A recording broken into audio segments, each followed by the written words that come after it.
नमस्कार दोस्तों, जय श्री राम, जय माता दी। शिव ज्योतिष कार्यालय में आप सभी का बहुत बहुत स्वागत है। तो आज का वीडियो विजया एकादशी व्रत के ऊपर है। तो जो व्रत कर रहे हैं एकादशी का वो इस कथा को सुने, जो व्रत नहीं कर रहे हैं उन्हें भी कथा जरूर सुनना चाहिए, क्योंकि एकादशी का जो व्रत कथा है ये वाजपेयी यज्ञ के बराबर फल देने वाला है जो व्रत नहीं करते हैं और अगर कथा सुनते हैं तो ये एकादशी विजया एकादशी 9 मार्च मंगलवार को है। तो इस कथा को श्रवण करें और दिन में ओम नमो भगवते वासुदेवाय इस 12 अक्षर मंत्र का जाप करते रहें। तो भगवान नारायण का ये महामंत्र है, ओम नमो भगवते वासुदेवाय। इस मंत्र का जाप करना बहुत श्रेष्ठ है। तो आओ कथा की तरफ चलते हैं। एक बार राजा युधिष्ठिर भगवान कृष्ण से प्रश्न करते हैं कि हे प्रभु, फाल्गुन मास के कृष्ण पक्ष की एकादशी का नाम क्या है और इसकी विधि क्या है व्रत की, और ये व्रत करने का फल क्या मिलता है। तो भगवान कृष्ण बोले कि हे राजन, फाल्गुन मास के कृष्ण पक्ष की एकादशी का नाम विजया एकादशी है। इसके व्रत के प्रभाव से मनुष्य को विजय प्राप्त होती है। अब वो विजय हर क्षेत्र में, चाहे कारोबार है, व्यापार है, आप किसी भी चीज के ऊपर अगर विजय प्राप्त करना चाहते हैं तो इस व्रत को जरूर करें।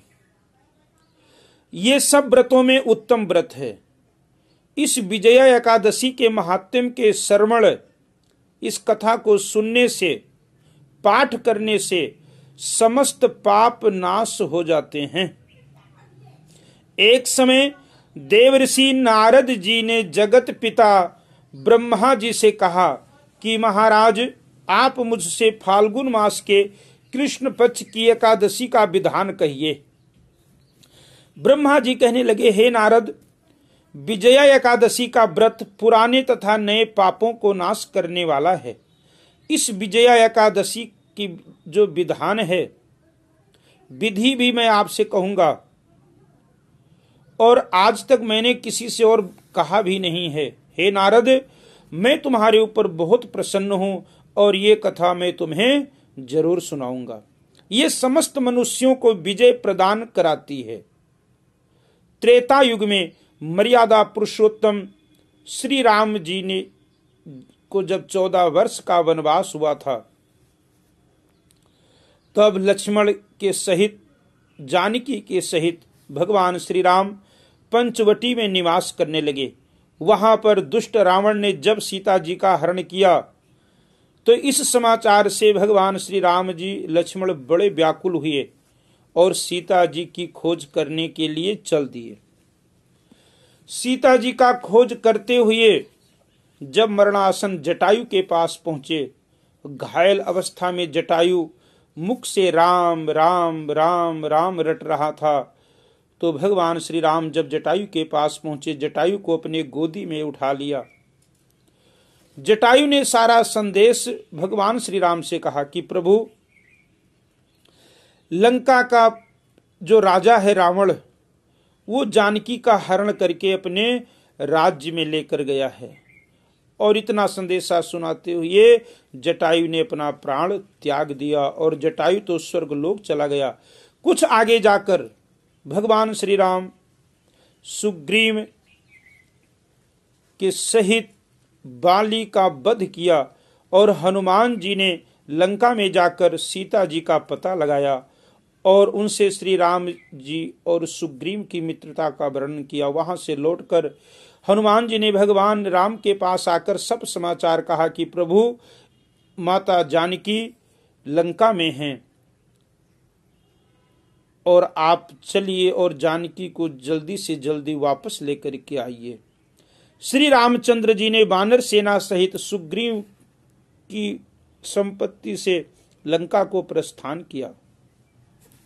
जब श्री राम जी समुद्र के किनारे पहुंचे तब उन्होंने मगरमच्छ आदि से युक्त उस अगाध समुद्र को देखकर लक्ष्मण जी से कहा कि भैया, इस समुद्र को हम किस प्रकार से पार करेंगे, क्योंकि अगर समुद्र के जल को सुखा देते हैं तो इसमें बहुत से जल के जीव हैं जो मर जाएंगे, तो ये पाप लगेगा। हे लक्ष्मण, कोई उपाय बताओ जिससे समुद्र पार किया जाए, क्योंकि ये जो बानर हैं ये जल में तो जा नहीं सकते हैं। तब श्री लक्ष्मण जी ने कहा, हे पुराण पुरुषोत्तम, आप तो आदि पुरुष हैं प्रभु, आप सब कुछ जानने वाले हैं। यहां से आधा योजन दूर पर कुमारी द्वीप में वकदालभ्य नाम के मुनि रहते हैं। उन्होंने अनेक ब्रह्मा देखे हैं। आप उनके पास जाकर इसका उपाय पूछिए। लक्ष्मण जी के इस प्रकार के वचन सुनकर श्री रामचंद्र जी वकदालभ्य ऋषि के पास गए और उनको प्रणाम करके बैठ गए। मुनि ने भी उनको मनुष्य रूप धारण किए हुए पुराण पुरुषोत्तम समझकर राम जी को नमस्कार किया और पूछने लगे, हे राम, आपका आना कैसे हुआ? रामचंद्र जी कहने लगे कि हे ऋषिराज, मैं अपनी सेना सहित यहाँ आया हूँ और राक्षसों को जीतने के लिए लंका जा रहा हूँ। आप कृपा करके समुद्र पार करने का कोई उपाय बतलाइए। मैं इसी कारण आपके पास आया हूं। वकदालभ्य ऋषि बोले कि हे राम, अगर आप लंका में जा करके राक्षसों के ऊपर विजय प्राप्त करना चाहते हैं तो बस थोड़े ही दिनों के बाद फाल्गुन मास के कृष्ण पक्ष की एकादशी आ रही है, जिसका नाम ही विजया एकादशी है। आप इस एकादशी का व्रत अपने सभी सेनापतियों के साथ कीजिए और आपका विजय अवश्य होगा। तो इस प्रकार से भगवान श्री राम ने इंतजार किया और जब विजय एकादशी आई तो भगवान श्री राम, लक्ष्मण, हनुमान सहित सभी सेना के जो नायक थे सभी ने व्रत किया और भगवान नारायण की कृपा से भगवान श्री राम लंका के ऊपर विजय प्राप्त किया।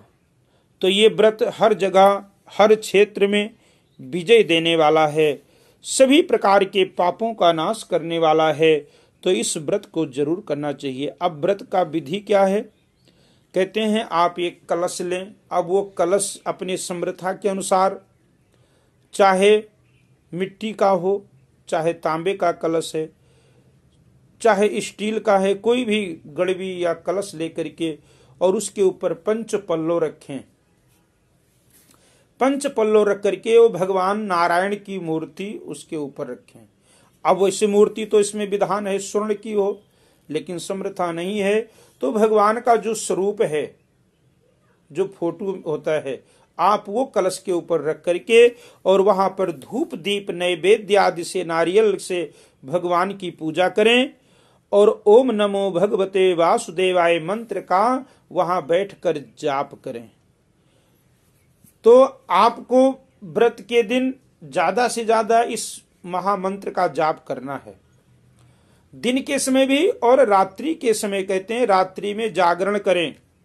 द्वादशी के दिन अपने नित्य नियम से निवृत्त होकर उस घड़े को ब्राह्मण को दे दें। हे राम, यदि तुम इस व्रत को सेनापतियों सहित करोगे तो तुम्हारी विजय अवश्य होगी।